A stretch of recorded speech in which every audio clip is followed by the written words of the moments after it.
শুনা শুনা সভাসদ, আমি কৰো নমস্কাৰ।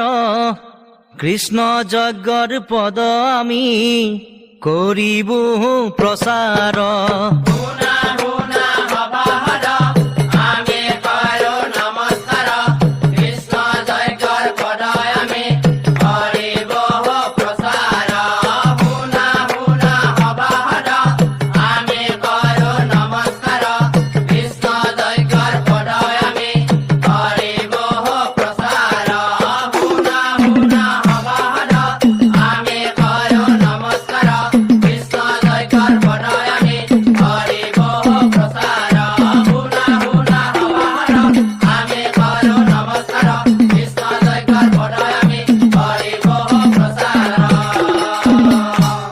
একদিনা নাৰায়ণে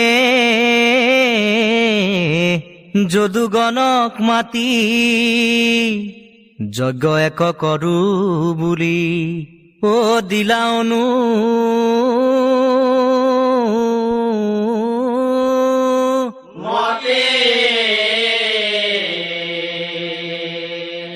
কথা শুনি সকলোৰে আনন্দিত মন, ৰৈবত পৰ্বতে কৰে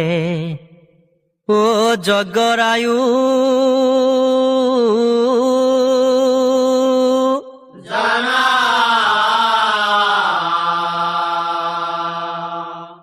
উদ্ধৱক চাই কৃষ্ণই বুলিলা বচন, তিনিও লোকতে উদ্ধৱ কৰা নিমন।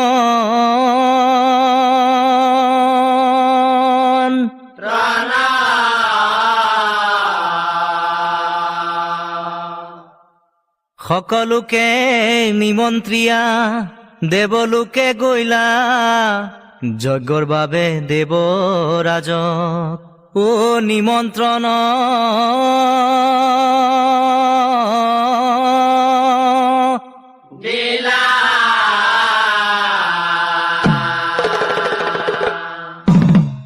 নিমন্ত্ৰণ পাই ভাবে ইন্দ্ৰই, কি কৰে উপায়। গোসিংহাও সুৰৰ কথা মনত পৰই নিমন্ত্ৰণ পাই ভাবে ইন্দ্ৰই, কি কৰে উপায়।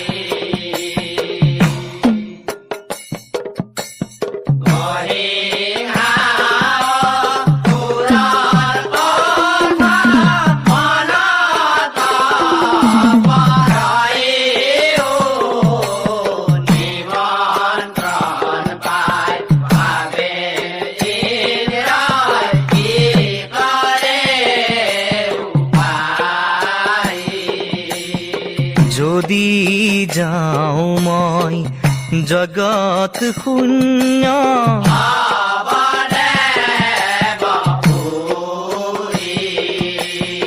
গোসিংহাও সুৰে লৈব,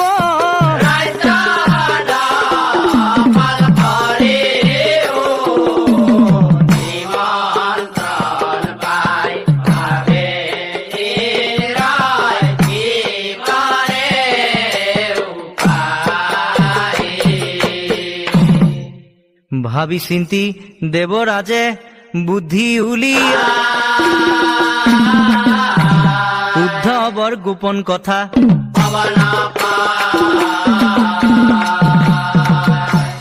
উদ্ধৱৰ গোপন কথা শুনা পৱন, উদ্ধৱ যেতিয়া ৰথত উঠি আকাশে উৰিব, তেতিয়া তুমি তোমাৰ শক্তিৰে উদ্ধৱৰ ৰথ গোসিংহা অসুৰৰ ৰাজ্যত পেলাই দিবা। আৰু উদ্ধৱক দেখি যেতিয়া অসুৰগণে খেদি আহিব, তেতিয়া নিৰস্ত্ৰ উদ্ধৱে উপায় নাপায় গোসিংহাক যজ্ঞলৈ নিমন্ত্ৰণ দিব। আৰু তেতিয়া